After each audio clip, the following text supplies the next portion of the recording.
Welcome back, students.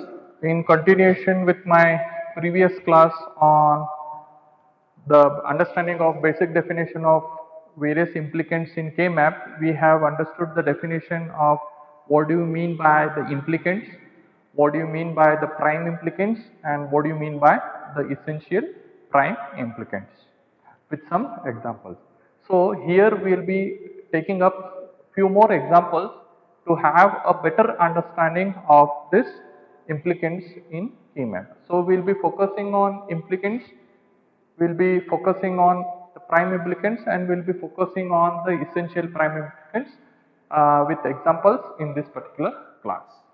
So consider the first is consider consider a function f of a, b, c equal to summation of m 2, 3, 5 and 7. Okay. So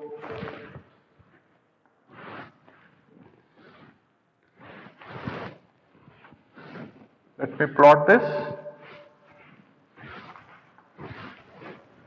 A, B, C, A bar, A, B bar, C bar, B bar, C, B, C and B, C bar.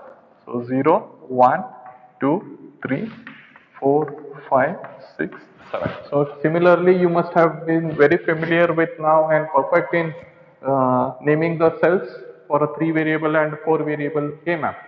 Now just represent the terms which are a part of my sum of product expression Boolean function. So here we have 2, then we have 3, then we have 5 and we have 7. So remaining cells you can place 0 or you can leave it blank as they are nowhere going to contribute in my expression formation using K-map. Okay. Now here we are going to focus on what do you mean by the term implicants. So implicants are nothing but your mean term or your product term of your sum of product expression, or it can be a sum term or a max term in a product of some expression. Okay. So what are the mean terms here? 2, 3, 5 and 7 are the mean terms which are going to be a part of my Boolean function. So obviously the implicants for this given Boolean function are 2, 3, 5 and 7. 2, 3, 5 and 7. So these are the implicants for this particular given function. So SOP sum of product Boolean function.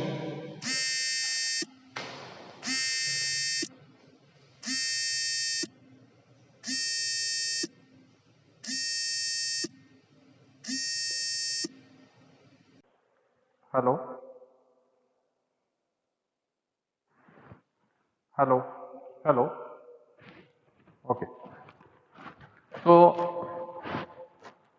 students, the numbers 2, 3, 5 and 7 are, we call it as the mean terms which are a part of my Boolean function, are all called as the implicants. Let me take the other example.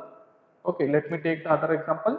If we have the function f of a, b, c equal to summation of m, where we have 1, 3, 4 and 5. If I represent this in a K map, okay, so BC, so 0, 1, 2, 3, 4, 5, 6 and 7. So 1, 3, 4 and 5.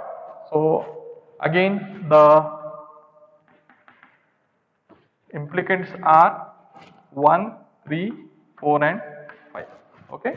So hope you have understood what do you mean by the term implicants in your Boolean function. Okay. Now let us move on to the next part of my implicants, that is your understanding of your prime implicants.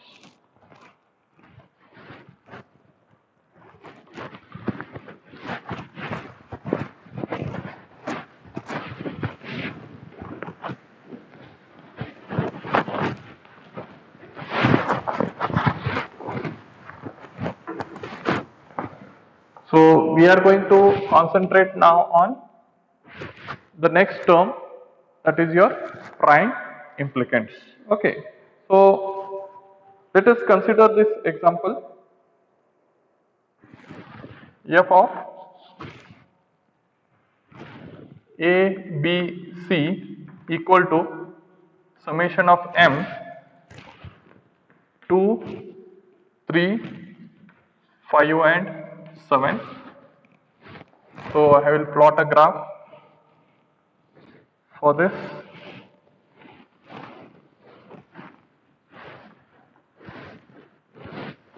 So A, B, C, A bar and A, B bar, C bar, B bar, C, B, C and B, C bar. So 0, 1, 2, 3, 4, 5, 6 and 7. So 2 is a part of my function, 3 is a part of my function, 5 is a part of my function and 7 is also a part of my function. So let me group this. I call it as group number 1, then group number 2, and then all the possible groupings. All the possible groupings we have to consider those as your prime implicants. So go with the maximum one. First 16, 8 and 4 and finally you come with 2. So 16 is not possible, then you go for the next maximum grouping, check out whether it is possible. 8. If 8 is not possible, then go for the next maximum grouping 4, and if 4 is not possible, then you go for the next maximum grouping is 2. So 2, 4, 8 and 16. So here as it is a 3 variable K map, so we have 8 cells. At the max we can have 8 cells grouping. Now here we don't find all the cells filled with ones, so 8 grouping is not possible. 4, 1, no. Why? Because there is no 1 present in this cell or there is no 1 present in this cell. So we cannot have 4 grouping, but we can have a grouping of a pair. So 1, 2, and you can see there is a 1 and 1 present here. So I can have a pairing of these two ones. So I call it as 1, 2 and 3. So let me say implicants are 1, 2, 3 and 4. So total we have 4 implicants, which are those 2, 3, 5 and 7. So there are 4 numbers of implicants. Okay, let us move on to the prime implicants. So prime implicants are totally how many prime implicants are there? We have 3 prime implicants. We have group number 1, group number 2 and group number 3. So group number 1, comma group number 2 and group number 3. So total there are 3 prime implicants, 3 PIs. So which are those? Which are those? Let me put it.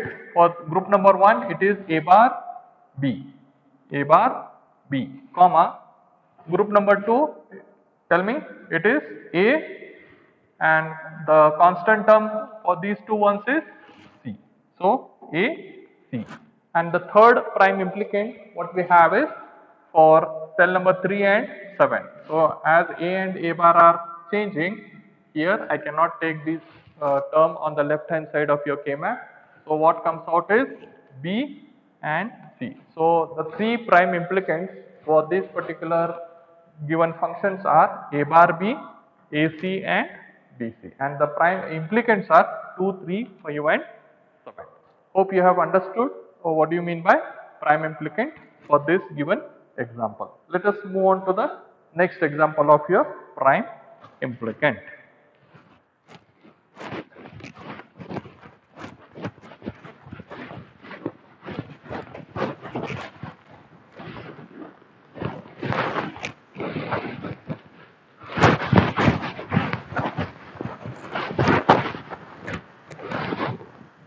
Now,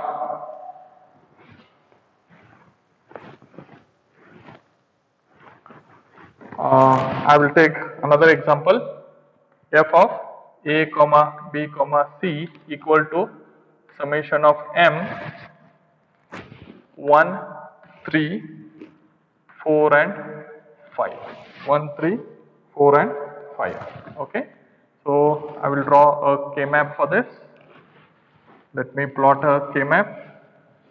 So we'll plot the mean terms in this particular K-map which are given in the Boolean function a, b, c, a bar and a, b bar, c bar, b bar c, b, c and b, c bar. So 0, 1, 2, 3, 4, 5, 6 and 7. Okay. So let me plot 1, 3, 4 and 5. Okay. So let me not put the zeros in the remaining cells. Implicants, how many? 1, 2, 3, 4. Which are those? 1, 3, 4 and 5. 4 in numbers. And then your prime implicants. Which are those prime implicants? Let me group them first. The possible groupings, 8 is not possible and even 4 is not possible, then we have to move on to the next best possible grouping, that is 2, that is this is group number 1, this is group number 2 and then we have group number 3.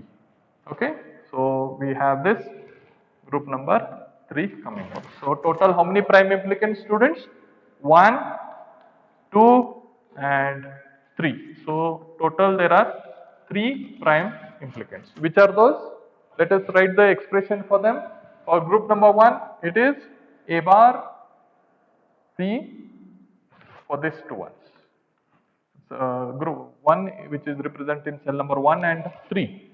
So constant term is c and here it is a bar. Second prime implicant for group number 2 is a and b bar, correct. And for the third grouping, we have b bar c, because on the left hand side we can find the variable or the term a is changing from 0 to 1 and or from 1 to 0. So the 3 prime implicants for this given K-map are a bar c, a b bar and b bar c. All possible grouping of adjacent mean terms that we have to do and consider them as a prime implicant. Okay. So fine. So this is one example. Let us move on to take the example for a 4 variable.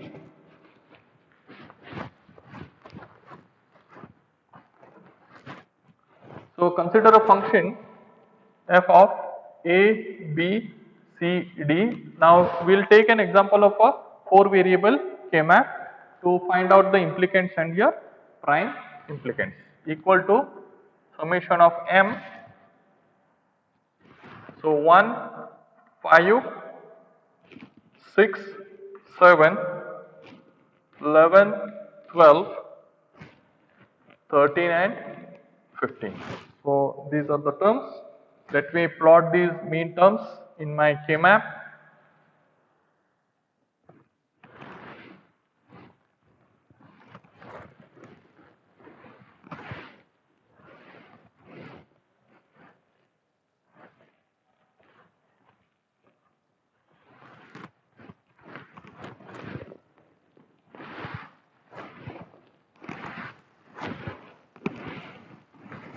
So A, B, C and D, A bar, B bar, A bar, B, A, B, A, B bar, C bar, D bar, C bar, D, C, D and C.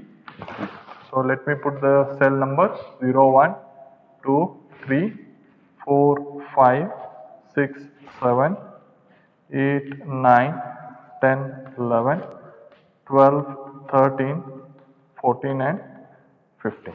Okay. So after putting the cell numbers in their respective cells, let me put the mean terms in their respective cell numbers. So 1 is there, 5 is there, 6 is there, 7 is there, then we have 11, 12, 13 and 15. Okay. After successfully plotting the ones in those respective cells, now go for grouping of the mean terms which are adjacent to each other. While grouping of mean terms, follow the grouping pattern. It should be first try to group the maximum ones. 8. So here we have 4 variables. So there might be possibility that there will be all cells having 1. So 16 ones are possible. So in this case or in this example there is no 16 ones. So grouping of 16 ones possibility is 0 here. Now let us move on to the next possible grouping, that is 8. Can we find 8 ones which are adjacent to each other or mean terms which are adjacent to each other? No. 1, 2, 3, 4, 5, 6, 7, 8. No. So there is no possibility. If there was a 1 present in cell number 9 and 1 present in cell number 3, we could have grouped 8 ones, but the possibility is not there. So we move on to the next possible grouping. So we go with grouping of 4. So here you can see here, go for the possible grouping. Okay, 4 possible grouping is there. Now try to find out the grouping pattern. So let us group the 2 ones present for our understanding. So 1 is present here. I say group number 1. So group number 2. Then there are ones present here. So let me take this as group number 3, and then you have group number 4, and finally 1, 2, 3, 4. Okay. So don't forget to group these 4 ones also, even though they are covered. Here prime implicant definition says that all possible group of mean terms which are adjacent to each other. So this is group number 5. So total how many groups are there? 5 groups. So how many prime implicants are there? Totally we have 5 prime implicants present. So implicants are 1, 5, 6, 7, 11, 12, 13, 15. So total 1, 2, 3, 4, 5, 6, 7, 8. So implicants are 8. Hope we have understood that. So here I will write it as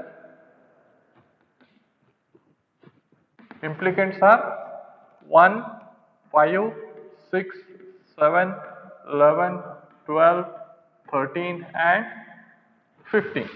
So prime implicants, group number 1, group number 2, group number 3, group number 4 and group number 5.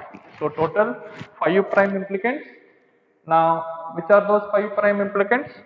Let us list it. For the group number 1, what is that? A bar, C bar, D. A bar, C bar, D, comma. Yes. For the group number 2, which is cell number 7 and cell number 6. So what is that? For group number 2, it is A bar, B and C. A bar, B and C. Because for this one and this one it is A bar, B. Okay. So for group number 3, for cell number 12 and cell number 13, we have said that it is group number 3. So what are those? AB, and what is the constant term coming out here? C bar, comma. For group number 4, you can see here cell number 15 and cell number 11 are grouped together and they have told it as group number 4. So here what is the common term? A and the two terms here are C, D. So C, D and finally go with the chord grouping, that is group of 4 ones. We have term named it as 5. So group number 5. So the constant term here is B and the upper columns of your K map tells it is going to be D. So B, D. So the prime implicants which are present in this particular K map are A bar, C bar, D, A bar, B, C, A, B, C bar, A, C, D and B, D. Okay. So these are the possible grouping of mean terms which are adjacent to each other. So when we have all possible mean terms which are adjacent to each other, then such terms are called as your prime implicants. Okay, even though those ones are getting grouped or covered in some other grouping, we have to consider them as your prime implicants. Hope you have understood this. Let us move on to the next important concept, that is your essential prime implicants.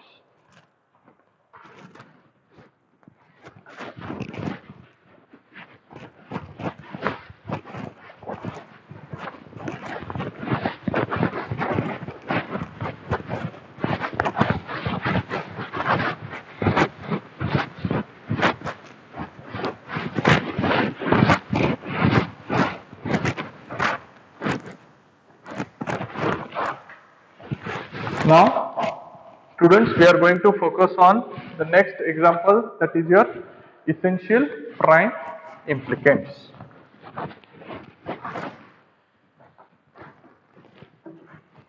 So let me cover the basic definition so that you can have a better understanding of this essential prime implicant.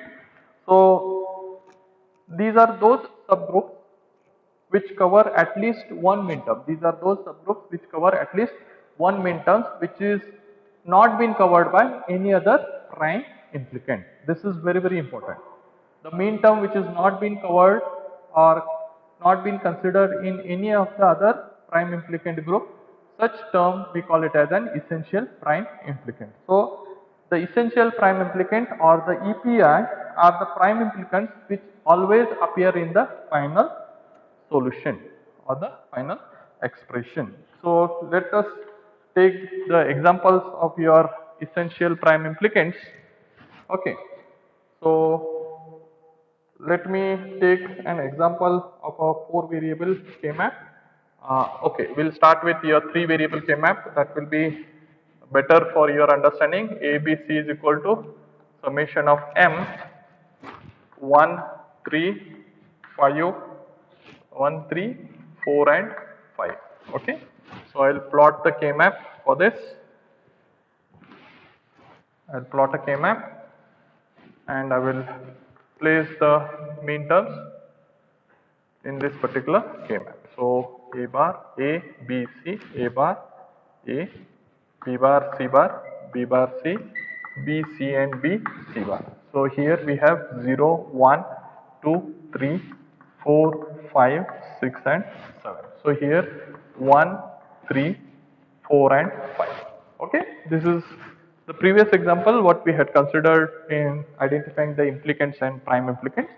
So let us move on to understand about the essential prime implicants. Okay, now first, as we all know, what are the prime implicants? What are the essential prime implicants? We are going to find out. So prime implicant says that all possible grouping of adjacent mean terms. So let me say group number 1, group number 2 and then finally we have group number 3. So we have 3 groups. Let me frame a table so that it will be very much helpful for you in understanding the things. Okay. So it will be having 3 columns. One is the groups numbers. Okay, group numbers. Okay, then we have the prime implicants, and then we have the essential prime implicants. So total how many groups are there? 1, 2 and 3. So total how many groups are there? Total we have 3 groups. Now which are the prime implicants? Which are the prime implicants? If you see here for group number 1, what are the prime implicants? A bar and C. A bar, C is what the prime implicant. For group number 2, what is the prime implicant? It is A, B bar. A, B bar. So this is for group number 1, this is for group number 2. And for group number 3, the prime implicant is B bar and C. So B bar, C. So these are the 3 prime implicants for the given Boolean function. Now find out the essential prime implicant. Find out that one which is not being covered in any other group. So it should be covered in only one group. It should not be a part of any other prime implicant group. If such ones are present, then we consider such ones as the essential prime implicants. So here in group number 1, if you see this one, we will go with this one which is present in cell number 1. So if you see, this one is getting covered in group number 1, as this is getting grouped with the adjacent cell which is 3, and this one is getting covered in group number 3 also. So this one is getting covered in group number 3 as well as in group number 1.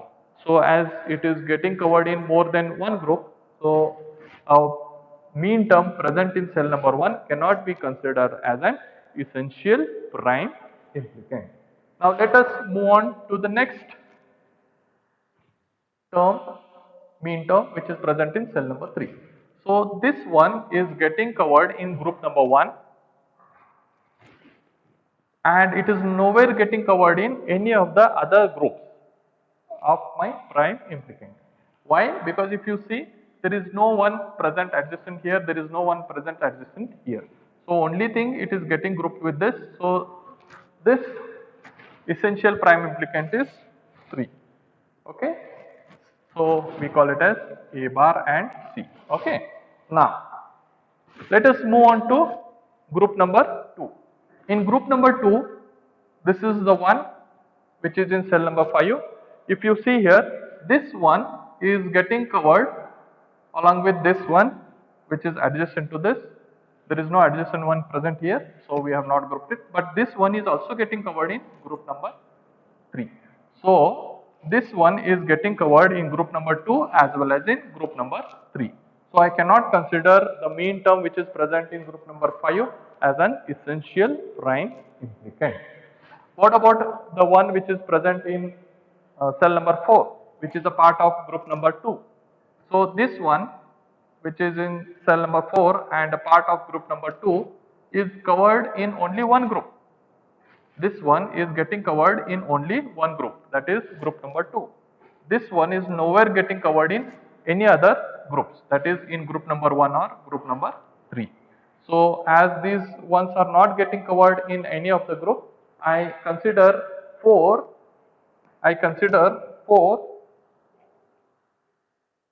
as a part of my okay, 1 2 yes, 4 as a part of my essential prime implicant. Okay. Now let me move on to group number 3. So group number 3 is what? B bar C. So here you can see this one is getting covered in group number 2 and this one is getting in group number 1. So both the ones are getting covered in more than one group. So group number 3 I cannot consider it as a part of my essential prime implicant, that is B bar C cannot be a part of my essential prime implicant. So the final essential prime implicants are, which are those? So my EPI are your A bar C plus A B bar or A bar C and A B bar, as they are going to be a part of my final expression. Okay. So this is how we identify the essential prime implicants. Implicants which are nowhere covered or cannot be a part of any other prime implicant, okay, and which will be a part of my final expression are called as your essential prime implicant. Fine, students. So let us move on to the next example of your finding out the essential prime implicant. We will take on the example of a 4 variable K map. So let us find a function f of a comma b comma c comma d equal to summation of m 1 5 6 1 5 6 7 11 12 13 and 15. So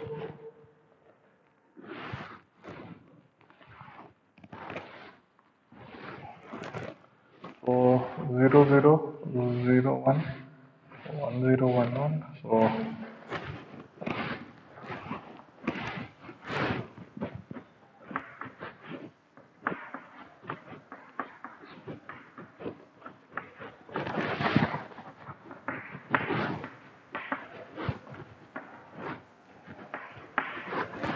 0 1 2 3 4 5 6 7 8 9 10 11 12 13 14 and 15. Okay. So I am going to place the ones in those respective cells. Okay. So which are a part of my function. So after plotting the ones in their respective cells, so let me start grouping. So group number 1, then we have group number 2, then we have group number 3,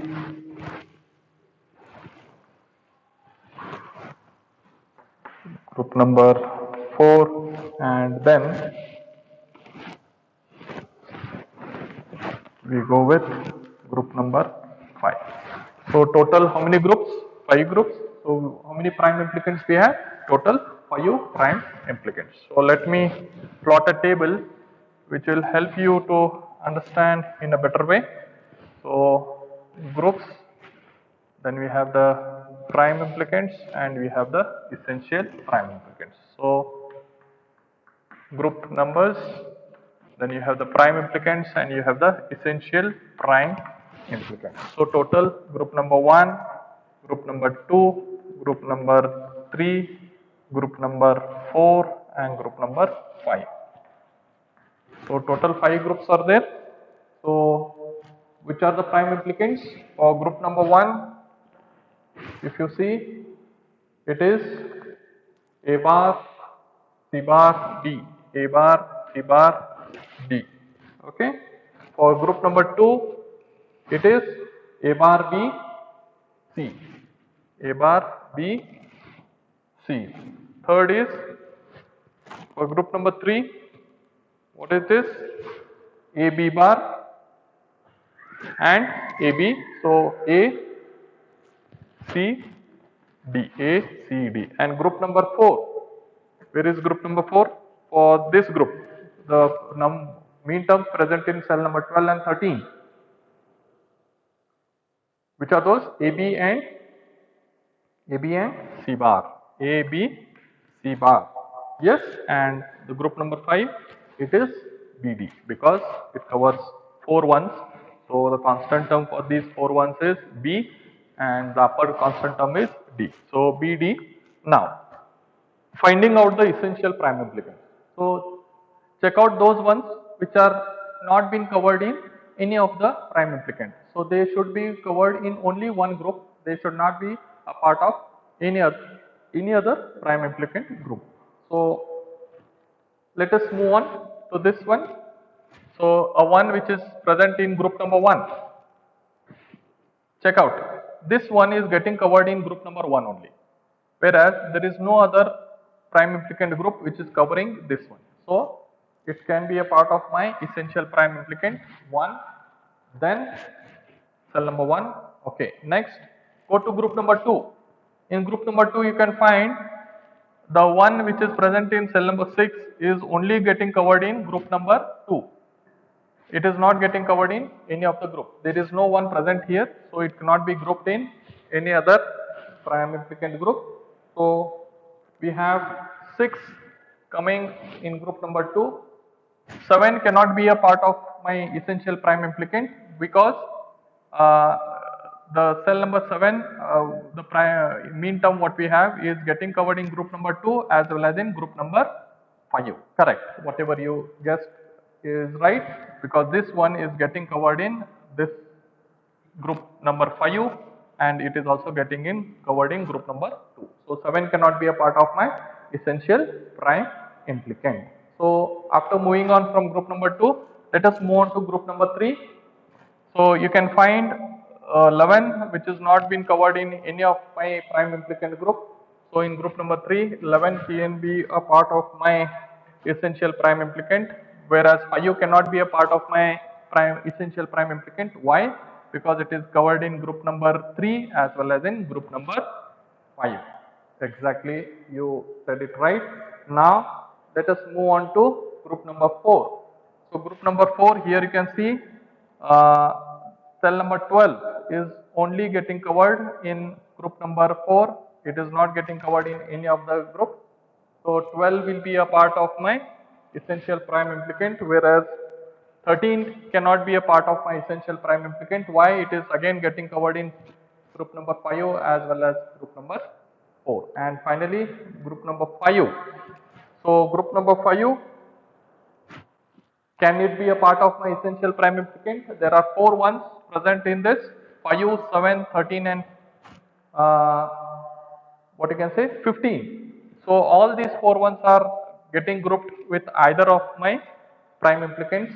So this one is getting grouped with 5 and 2, this one is getting grouped with 1 and 5, this one is getting grouped with 4 and 5, and this one is getting grouped with 5 and 3. So this cannot be a part of my essential prime implicant. So my essential prime implicant functions are A bar, C bar, D, A bar, B, C, then we have A, C, D, and you have A, B, C bar. So 4 terms we call it as an essential prime implicant, and the prime implicants are A bar, C bar, D, A bar, B, C, A, C, D, A, B, C bar, and B, D. So this is how students to find out the prime implicant and your essential prime implicant. Okay. So let us move on.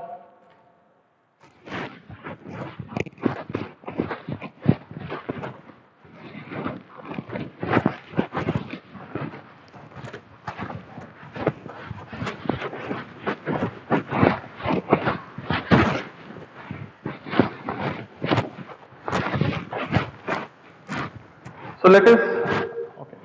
So let us students take another example to understand the essential prime implicant. So we have f of a, b, c and d equal to summation of m 0, 1, 3, 4, 5, 9, 11, 13 and 15. So let me quickly plot a K-map for this.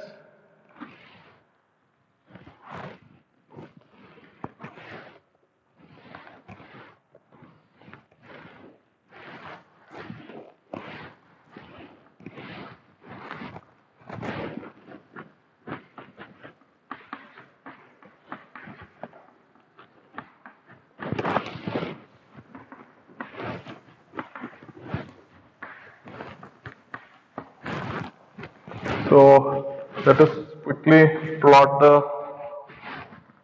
mean terms present in their respective cells. Okay. So 0, 1, 2, 3, 4, 5, 6, 7, 8, 9, 10, 11, 12, 13, 14 and 15. Okay. Now go for grouping of the prime implicants. So we have grouping of 4 ones possible here. So try to go for maximum grouping. Yes, these 4 ones are grouped here. I call it as group number 1. Then there is another possible grouping of 4 ones present here. So here I am going to have, okay, so I say it as group number 2, and then you can find there are 4 ones present here, so I can go with these 4 ones. Okay, so I call this as group number 3, and then you can find this one is remaining, so there is adjusted one and there is adjusted one here, so we can go with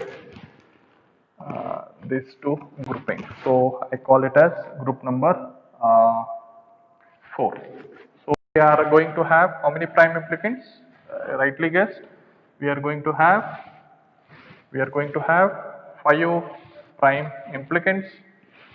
Now let us find out how many essential prime implicants we have, PI and EPI. So how many groups? 1, 2, 3 and 4. Yes. Are there any mean terms grouping which we have left up? No. We have to go for maximum grouping of mean terms first, and then find out if possibility of maximum is not then go for the next maximum grouping.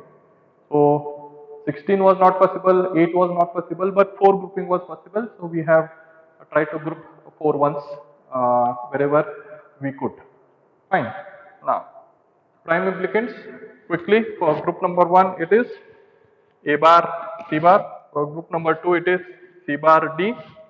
So group number 3 it is A, D, and for group number 4 it is B bar, D. Now after identifying the prime implicants, we have to move on to the finding of essential prime implicant. Now find out those ones in each group which is not been covered in any of the other group of prime implicants. So let us start with group number 1. So if you see, the one which is present in group number 0 is getting covered in only in its own group, that is group number 1. It is not getting covered in any of the groups. So 0 is going to be a part of this. Similarly, if you see 4, so 4 is also getting covered in group number 1. It is not getting covered in any of the group. So 4 is going to be a part of my essential prime implicant. Now coming on to group number 2. So group number 2 is 1, 2, 3 and 4. You can see this 2 ones getting covered in group number 1, as well as it is getting covered in group number 2. So these 2 ones are not going to be a part of my essential prime implicant. The remaining 2 ones are also getting covered in other groups. So this is not going to be a part of my K-map. So group number 2 is nil and will not be a part of my K-map. So what about group number 3? So group number 3 is AD. Here group number 3. So this one and this one, you can see it is getting covered here. So this one is getting covered in group number 3 as well as in group number which is that group number? Group number 5. Yes, one which is present here is also getting covered. Fine. So group number 3. So here you can see this one is getting covered in group number 2 as well as in group number group number 3. But the one which is present in cell number 15, this is getting covered in only this group. You cannot find this one getting covered in all. So we have 15, which is not covered in any other group, whereas the 11, 9 and 3 are getting covered in more than one group. So last group is the fourth group.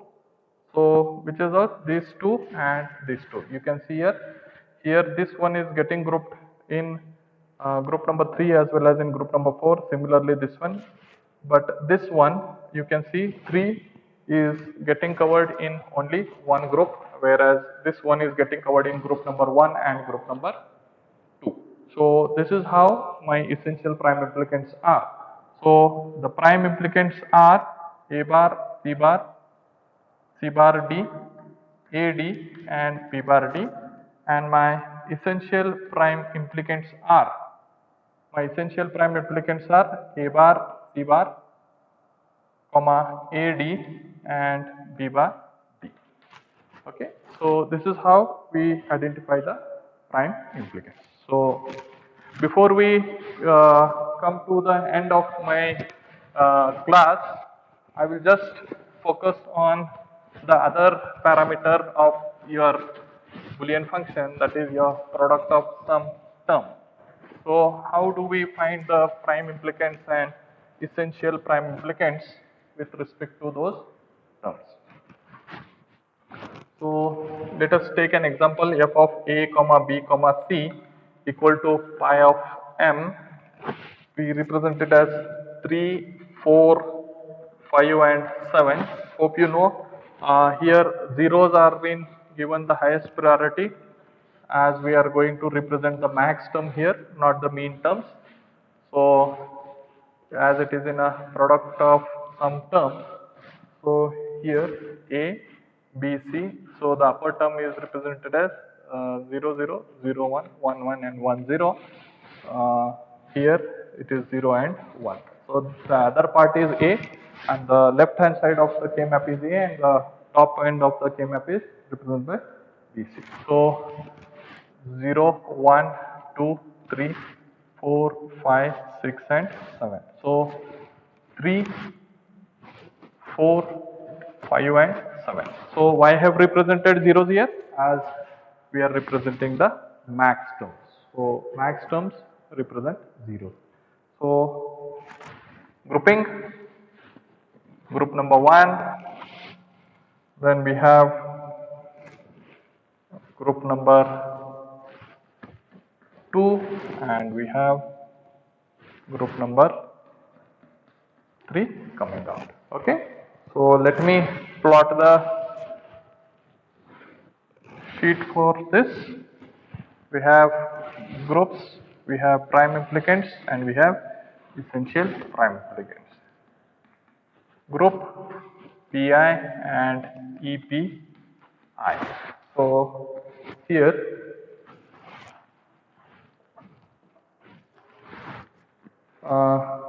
groups, how many groups are there? 1, 2 and 3, right? The PIs, whatever we have, A bar plus B. Okay, so group number 1, what is that? For this, it will not be, yes, fine. So we have this group, so for this it is B bar plus C bar. Getting? Because here it is 1, 1 and 1, 1 we treat it as a complement. So we represent here it as B bar plus C bar, as we are representing the sum term here. Next, group number 2, it is A bar plus, for this 2, 0, what is the common term? It is C. So it is A bar plus C bar, because C is represented in 1 here, so 1 is represented in the complement form. And the third one is your third group here. The third group what you have is, for these 2 zeros it is 1. So 1 we represent it in a complemented form, A bar.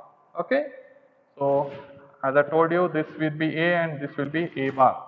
So 0 is represented as high here and 1 is represented as low here. So I represent 1 as A bar. So the remaining terms, what will be the common term? Plus b. Why b? Because 0 we treated as a high term. So find out the essential prime implicants. Let us go with group number 1. So 3 is been covered in group number 1, but 3 is not covered in any of the group. So 3 will be a part of my essential prime implicant. What about the group number 2? 7 is getting covered in group number 1 as well as in group number 2. So 7 cannot be a part of it. 5 is getting covered in group number 2 as well as in group number 3. So 5 cannot be a part of it.